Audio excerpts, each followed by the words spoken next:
মানুষকে আপন কম ভাবুন। যত বোকা মানুষ হবেন তত ভালো। তবে এতটাও বোকা হওয়া ভালো না যতটা বোকা হলে মানুষ আপনাকে ব্যবহার করে ছেড়ে দিলে বাঁচার আগ্রহ হারিয়ে ফেলতে হয়। আর এখন মানুষ প্রয়োজন ছাড়া কেউ কারো কাছে আসে না। মানুষ তার প্রয়োজনে আপনার প্রিয়জন হতে আসবে, কিন্তু আপনার প্রয়োজন তার সাহায্য করার সামর্থ্য থাকলেও সস্তা কিছু জ্ঞান ছাড়া কিছুই দেবে না। তাই মানুষকে চিনতে যাওয়াটা বিলাসিতা, তার থেকে বরং একা বাঁচতে শিখুন, নিজেকে চিনুন, নিজেকে নিয়ে ভাবুন।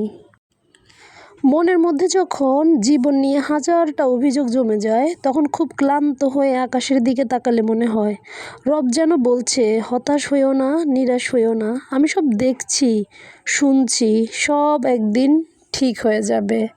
সেই আশা নিয়েই তো সবসময় আছি, চলছি, ইনশাল্লাহ থাকবো। তো আমিও সকলের জন্য দোয়া করি, সকলে ভালো থাকবেন, সুস্থ থাকবেন, আর সকলে আমার জন্য দোয়া করবেন। ধন্যবাদ।